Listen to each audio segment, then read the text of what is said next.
Expedia and Visit Scotland invite you to come step into centuries of history that await in Scotland. Castles steeped in legend, walk along cobblestone streets. Come share the warmth of stories passed down through generations. This is a place with a past that is fully present today and all yours to explore. Plan your Scottish escape today at expedia.com/Visit Scotland. The new LinkedIn Hiring Pro can't clone you, but it can streamline your hiring workflow. From posting jobs to shortlisting candidates to interviewing, LinkedIn Hiring Pro is the hiring partner you need, so you can focus on connecting with the right talent. In fact, small businesses report saving over 6 hours per week. So hire right the first time with LinkedIn Hiring Pro. Post a free job today at linkedin.com/quality. Zootopia 2 has come home to Disney+. Let's go! Get ready for a new case. We're gonna crack this case and prove we're the greatest partners of all time! New friends. You are... Gary the Snake. And your last name? The Snake. Dream team. And new habitats. Zootopia has a secret reptile population. You can watch the record-breaking phenomenon at home. You're clearly working at Zootopia 2, now available on Disney+, rated PG. Então, vamos imaginar um cenário hipotético aqui, mas, bem possível de acontecer. Um político local, com um mandato eletivo, e um promotor de justiça estadual acabam se envolvendo numa confusão. É, tipo uma briga de trânsito no fim de semana, por exemplo? Exato, um crime comum que não tem absolutamente nada a ver com o trabalho de nenhum dos dois. Pela regra atual do STF, o político perde o foro privilegiado e vai ser julgado lá na primeira instância. Sim, por um juiz comum mesmo. Isso. Mas e o promotor? Ele mantém o foro especial e o caso dele vai direto para o Tribunal de Justiça do Estado. Para quem olha de fora assim de primeira, soa como 2 pesos e 2 medidas, né? Olha, é exatamente esse tipo de paradoxo que torna o estudo da jurisprudência algo tão fascinante, sabe? Com certeza, porque quando a gente entende a engrenagem por trás da decisão, o que parecia uma contradição passa a fazer todo o sentido do mundo. Pois é, e é por isso que sejam todos muito bem-vindos a mais um Direito Sem Juridiquês. A nossa missão de hoje é fazer aquele mergulho profundo no informativo 1212 do Supremo Tribunal Federal, que saiu agora em 22 de abril de 2026. E a ideia é traduzir os julgados mais importantes para quem está na trincheira dos concursos públicos, focando sempre no porquê das coisas. Perfeito. E antes da gente entrar de cabeça no nosso primeiro tema, fica aqui um recado de ouro para os nossos estudantes. Quem quiser dominar essas teses com um material escrito direto ao ponto, cheio de palavras-chave, precisa dar uma olhada no nosso apoia.se. Isso mesmo, lá tem questões inéditas para testar o conhecimento, né? Exatamente. O link está aqui na descrição do áudio. E, claro, aproveitem para seguir o nosso Instagram, o @informativo sem juridiquês. É o complemento perfeito para o nosso papo de hoje. Sem dúvida. Tem esse material na hora de revisar, faz uma diferença brutal. Bom, e o nosso foco hoje é bem claro. Nós vamos analisar como o STF vem impondo limites constitucionais muito rígidos aos poderes locais. Freando um pouco as coisas, né? Exato. Vamos ver o Supremo barrando assembleias legislativas que tentam manipular o tempo de eleição, prefeituras tentando reescrever suas identidades e também essa questão do tribunal correto para julgar quem acusa. Então, começando por essa ideia de, digamos, manipular o tempo. O STF precisou intervir no estado de Sergipe, justamente porque a Assembleia Legislativa de lá estava com muita pressa. E bota pressa nisso. Né? Isso aconteceu por meio de uma ação direta de inconstitucionalidade, a ADI 7734. Para quem nos ouve, vale lembrar que a ADI é aquele freio de arrumação que o Supremo usa quando uma norma estadual bate de frente com a Constituição. E o que a norma regimental lá de Sergipe fez foi bem audacioso, viu? Foi uma verdadeira manobra de calendário relatada pelo ministro Alexandre de Moraes. O que rolou exatamente? Bom, o caso envolveu a eleição da mesa diretora da Assembleia de Sergipe, a ALESE. Só para contextualizar, um mandato de um deputado estadual dura 4 anos, certo? Certo. Já a mesa diretora, que é a galera que comanda os trabalhos, define a pauta e controla o orçamento da casa, é eleita para mandatos de 2 anos, um biênio. Tá. Até aí, tudo normal. Sim, só que a Alesi decidiu fazer a eleição para o segundo biênio, que só começaria em 2025, logo no mês de junho de 2023. Caramba, basicamente no comecinho do primeiro ano de mandato. Não tinham nem esquentado a cadeira direito. Vamos jogar a real aqui e olhar para a política por trás disso. Por que um grupo faz isso? É meio óbvio que é para consolidar o poder o mais rápido possível, enquanto a oposição ainda está desarticulada, né? Com certeza. É para garantir a distribuição de cargos e favores antes que o cenário mude. A pressa não é por eficiência administrativa de jeito nenhum. É por hegemonia política pura. E foi exatamente por isso que o STF anulou a eleição, certo? Exato. A tese prática é bem direta. O STF proibiu a eleição antecipada a qualquer momento do primeiro biênio. Para a galera que está anotando para a prova, qual é o texto exato da tese? Fica assim. É inconstitucional, por violar os princípios republicano e democrático, a interpretação de norma regimental que permite a eleição antecipada da mesa diretora para o segundo biênio a qualquer momento do primeiro biênio. Bom, é um freio super necessário.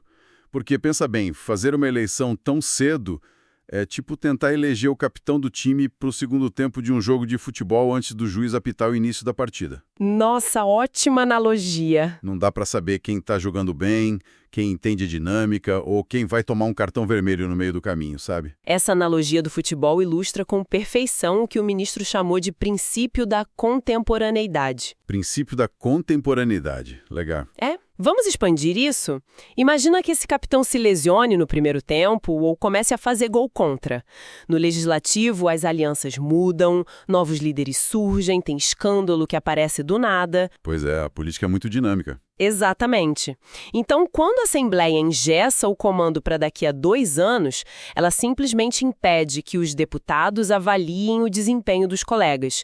Isso fere de morte a representatividade. Mas peraí, o pessoal que estuda constitucional a fundo sabe que a Constituição garante às assembleias autonomia para definir as próprias regras internas, o famoso poder de auto-organização. Sim, elas têm esse poder. Então, a defesa de Sergipe com certeza deve ter argumentado que o STF estava cometendo uma interferência indevida no calendário deles, não? Ah, claro, e é aí que a gente separa quem decorou a lei de quem entendeu o direito de verdade.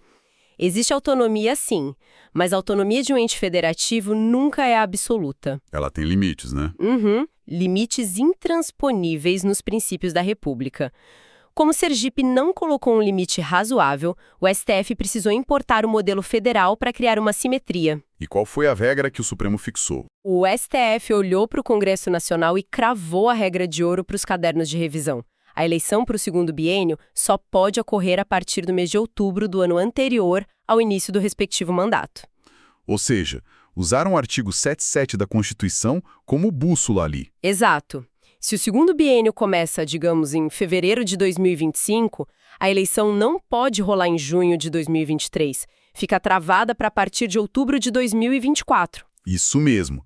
Isso devolve a lógica ao sistema, mantém a contemporaneidade e impede aquele sequestro do futuro da instituição por manobra de regimento. Sensacional. Bom, o STF deixou claro que os estados não podem manipular a linha do tempo da democracia. Mas o tempo não é a única fronteira que as autoridades locais tentam forçar. É verdade. Tem a questão da identidade também. Pois é. Isso nos leva a descer lá para o nível municipal agora, para falar de segurança pública e de uma mudança de nome que foi parar na Suprema Corte. Esse caso veio de São Paulo. Foi julgado na ADPF 1214, com relatoria do ministro Flávio Dino. E só lembrando quem nos ouve, a ADPF é a Arguição de Descumprimento de Preceito Fundamental. É aquela ação peso pesado que entra em cena quando os princípios mais básicos estão sob ameaça. Isso. E o que aconteceu em São Paulo foi que o município alterou a lei orgânica para mudar o nome da Guarda Civil Metropolitana. Eles queriam que passasse a se chamar Polícia Municipal. O que, num primeiro momento, soa tipo um mero detalhe de marketing, né? Só mudar a plaquinha. Parece, mas o STF foi super taxativo em dizer um grande não. E qual foi a tese resumida que o tribunal fixou? A tese diz que a Constituição não dá margem para a invenção de nomes na segurança. A redação formal é o seguinte: Por determinação do artigo 144, parágrafo 8º, aplica-se a expressão guardas municipais em todo o território nacional, sendo vedada a substituição por polícia municipal ou similares. Entendi. E o Tribunal de Justiça de São Paulo já tinha suspendido isso antes, né? Já sim, preventivamente, o STF só validou. A justificativa é que o artigo 144 estruturou a segurança pública distribuindo papéis e títulos com uma precisão cirúrgica. A Constituição diz que municípios podem ter guardas para proteger os bens e serviços deles, certo? Exato, mas ela reservou o título de polícia exclusivamente para órgãos como Polícia Federal, Civil e Militar. O interessante é que isso de jeito nenhum diminui a importância da guarda. A lei do SUSP e o Estatuto das Guardas reconhecem que a corporação é vital. Com certeza. Ninguém está desmerecendo o trabalho deles. Sabe o que isso lembra? É tipo um hospital decidir colocar um crachá de médico no uniforme de um enfermeiro, dizendo que ambos salvam vidas. Perfeito, é bem por aí. Ambos são heróis no hospital, claro, mas eles têm formações, deveres e limitações muito diferentes por lei. Essa sua comparação do hospital ilustra certinho o risco prático da coisa. Imagina se um paciente vê o crachá de médico e exige que o enfermeiro faça uma cirurgia complexa. Nossa, o caos total. É o caos. Na segurança pública, o nome na farda não é enfeite, é um atestado de competência constitucional. Se o guarda atua nas ruas com o nome de polícia, a população e até ele mesmo começam a presumir que ele tem poderes investigativos de PM ou Polícia Civil. E é aí que a gente entende o argumento do Tribunal de Justiça de São Paulo sobre o risco de dano ao erário, o prejuízo aos cofres públicos. Prática. O guarda, achando que é a polícia, faz uma abordagem que extrapola a função de proteger o município. Ele entra em uma casa, faz busca, ou prende alguém por tráfico, que é papel da PM. E sabe o que acontece lá na delegacia? O advogado do suspeito vai na hora apontar o vício de origem. Vai dizer que a prisão foi feita por uma autoridade usurpando função pública. Aí o flagrante vai pro ralo. O flagrante é invalidado, a prova é anulada e pior, o cidadão que foi abordado de forma irregular entra com ação de indenização por danos morais contra a prefeitura. Caramba, e o município acaba pagando fortuna só porque quis brincar com a nomenclatura oficial na farda. Exatamente isso. Mudar o nome ameaça a estabilidade do pacto federativo e dá muito prejuízo financeiro. A guarda é essencial, mas tem que jogar dentro do quadrado desenhado pelo poder constituinte, sabe? Ficou claríssimo. A Constituição é um mapa que não aceita atalhos nem apelidos. Bom, já exploramos quem faz o patrulhamento, agora bora falar de quem processa os criminosos. Vamos para o Ministério Público, então. Isso. E mais importante, sobre os tribunais responsáveis por julgar essas autoridades. O que nos traz de volta para aquele cenário do começo do programa. A briga de bar entre o político e o promotor. Esse caso está na reclamação 84.738, julgada pela segunda turma, com relatoria do ministro Dias Toffoli. Reclamação, só lembrando o pessoal que está revisando, é aquele instrumento jurídico usado para garantir que a autoridade das decisões do STF seja respeitada lá nas instâncias inferiores, né? Perfeito. E o cerne desse julgado é justamente definir se a restrição do foro privilegiado se aplica ou não aos membros do Ministério Público Estadual. A tese mastigada aqui é: o promotor de justiça estadual não perde o foro no Tribunal de Justiça, mesmo se o crime que ele cometeu não tiver nada a ver com o trabalho dele. É isso aí. E a tese formal define que o membro de Ministério Público Estadual, processado por crimes não relacionados com o exercício do cargo, é detentor de foro por prerrogativa de função perante o Tribunal de Justiça. Tá, mas essa decisão é um prato cheio para as bancas porque, num primeiro olhar, parece contrariar um entendimento super famoso do STF. E como é polêmico. Vamos fazer as vezes de advogado do diabo aqui, porque o estudante com certeza está se perguntando isso. Todo mundo lembra daquela ação penal 937, onde o STF restringiu o foro. Sim, a famosa AP 937. A regra lá era clara: o foro só vale para crimes cometidos durante o exercício do mandato e que tenham relação com as funções do cargo. Se o deputado briga no bar, desce para a primeira instância. Isso mesmo. Então, como justificar para a sociedade que a regra do político é uma e a do promotor ou juiz é outra muito mais protetora? Olha, a indignação pública com o foro é muito compreensível. Mas, juridicamente, tratar político e promotor do mesmo jeito seria um erro crasso. Por quê? Onde está a diferença? A diferença fundamental está na natureza do vínculo com o Estado. A restrição da AP 937 foi feita para detentores de mandatos eletivos, políticos. Eles exercem cargos temporários. Ah, entendi. É passageiro. A pessoa está deputada, ela não é deputada para sempre. Exatamente. O foro parlamentar protege o exercício daquele mandato específico. Agora, promotores e juízes exercem carreiras típicas de Estado. Eles não têm mandato. Eles têm a garantia da vitaliciedade. Eles são a espinha dorsal do sistema de justiça, né? Sim. E para esse sistema funcionar, essas carreiras precisam de garantias permanentes. O foro no TJ não é um escudo para o CPF do promotor, é um escudo para a instituição Ministério Público contra pressões externas. Vamos tentar visualizar isso na prática. Imagina um promotor novato, lotado numa comarca bem pequena no interior. Aí ele começa a investigar um esquema gigante de corrupção envolvendo o prefeito e os empresários dali. Tá mexendo num vespeiro dos grandes. Total.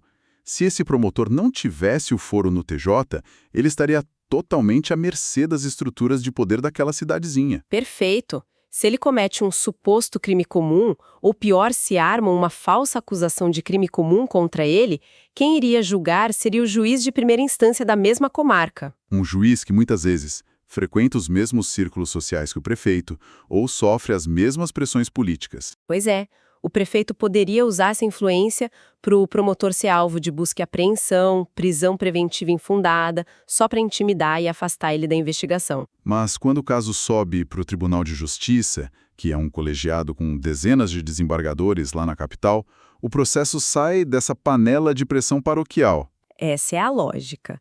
É muito mais difícil para a máfia local manipular dezenas de desembargadores do que pressionar um único juiz ali no interior. Faz todo sentido. O STF reafirma que para quem é vitalício, o foro não é impunidade, é garantia de independência funcional. E vale destacar, para quem nos ouve, que essa decisão foi da segunda turma, viu? Ah, boa lembrança. Ainda vai para o plenário. Vai sim no tema 1147 da repercussão geral, mas até lá esse é o entendimento firme que as bancas vão cobrar. A restrição da AP 937 não se aplica a promotores. Baita escudo institucional mesmo. Bom, para a gente fechar esse nosso mergulho de hoje, quer fazer aquele resumão conceitual de tudo que a gente viu? Claro. Resumindo o informativo 1212, o STF está fincando as estacas da Constituição contra as manobras locais. Ponto 1, o tempo. Isso, não se brinca com o tempo. A Assembleia não pode antecipar a eleição no primeiro biênio. Ponto 2, não se brinca com nomes. Município tem guarda municipal e não pode se fantasiar de polícia. Sob pena de caos jurídico, né? Exato. E o terceiro ponto, as carreiras de Estado mantêm suas defesas. O foro para promotores continua firme no TJ, mesmo para crimes não relacionados ao cargo, porque a vitaliciedade exige essa proteção. Excelente síntese. E isso nos leva a uma reflexão final que vai muito além de só marcar o X correto na prova. A gente viu o quanto essas regras são engrenagens delicadas, projetadas para proteger a República. Protegem contra instintos autoritários locais, né? Exatamente. Só que a gente vive um momento de forte apelo popular por enxugamento da máquina pública, cortes do que muita gente enxerga só como privilégio. O discurso antissistema é forte. Muito forte. A provocação que eu deixo é: até que ponto a vitaliciedade e esse foro especial vão sobreviver ao tribunal da opinião pública no futuro? As próximas gerações vão conseguir ver a diferença técnica entre um escudo institucional necessário e um mero privilégio. Olha, essa é a tensão constante do Estado de Direito. Como a sociedade compreende essas garantias é o que vai ditar a sobrevivência da independência do nosso sistema de justiça. É papo reto. Fica o pensamento no ar para o pessoal debater nos grupos de estudo. Galera, muito obrigado pela companhia em mais essa análise. Foi ótimo. Não esqueçam de revisar, viu? É isso aí, repetindo o conselho de ouro.